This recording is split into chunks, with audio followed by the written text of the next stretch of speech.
পৰ্বজোৰাত মই টিকেট বিচাৰিছিল সেইটো নহয় যে গৰ্জনে পাব লাগে গৰ্জনে খেলিব লাগে সেইটো মোৰ এজেণ্ডাত নাছিল যেটো মই এজন কংগ্ৰেছ জি আৰু বিটিআৰৰ ফেস হয় এই গতিকে মই এপ্লিকেশনটো দিয়া হৈছিল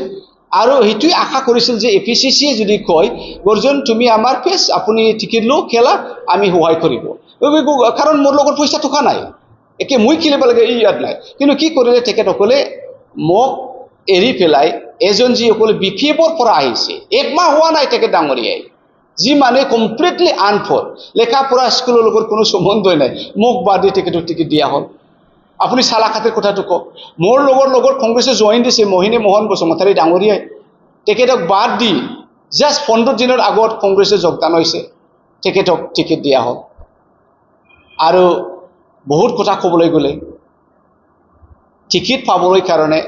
গৌৰৱ গগৈ ডাঙৰীয়াই যি সকলক অবজাৰভাৰ হিচাপে নিযুক্তি দিছে এমএলএ অবজাৰভাৰ হিচাপে নিযুক্তি দিয়ে তেখেতসকলে সবৰ পৰাই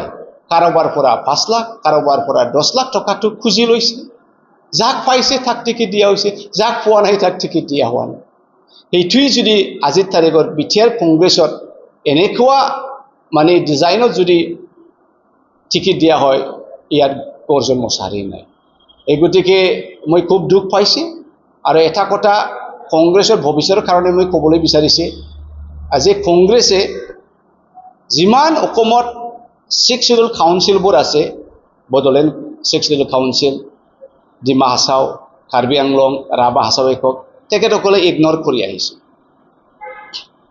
আপুনি চাওক পূৰ্বতে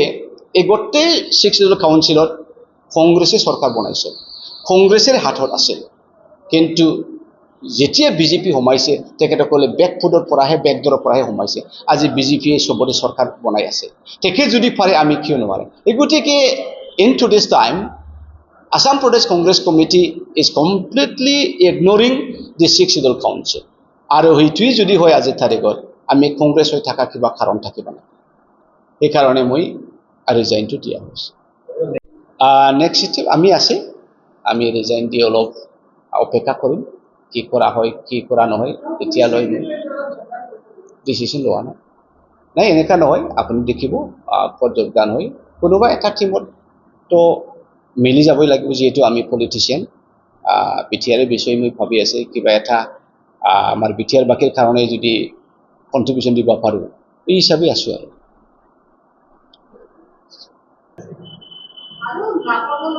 এইটো দলৰ ক্ষেত্ৰত আমি সদায় সন্মান দিব লাগে এই গতিকে এপিসিসিয়ে আমাৰ কংগ্ৰেছৰ নিয়ম নীতি উলংঘা কৰি পেলাই APCC neglecting the Congress rules and regulation by violating the complete protocol of Congress responsibility they have given ticket mostly in most of the constituency so these are the main reason that I found that I am no match with them karon ami eke huddho monere congressok jogdan disil aru congressok hohai korim bolihe moi ahisil প্ৰথম দিনা যেদিনা মই ভূপেন বৰা ডাঙৰীয়াক লগ পাইছো এইদিনা কৈছে sir I come to help you তেতিয়া MLA বোৰ খালি কংগ্ৰেছ এৰি যায় এই সময়ত মই সহায় কৰিবলৈ গৈছো এতিয়া মই জয়েন হোৱাৰ লগে লগে গৌৰৱ গগৈ ভূপেন বৰা ডাঙৰীয়াৰ মোক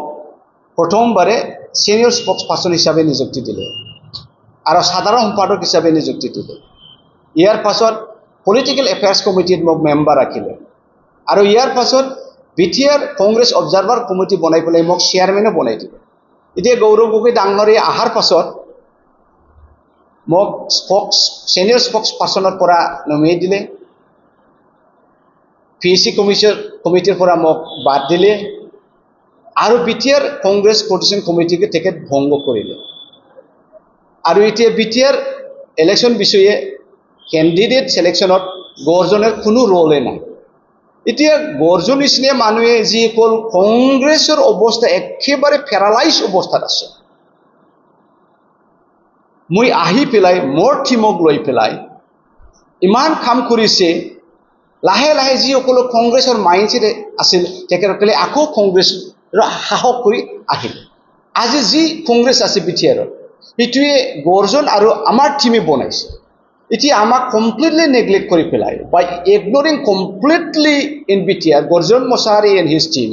if Gaurav Gogoi is trying to do something, this is not acceptable. This is not acceptable.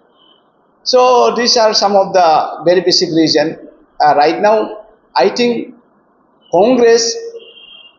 Assam Pradesh Congress Committee is not at all serious about the Sikh Scheduled Council, not only in BTR, but also in Dimashao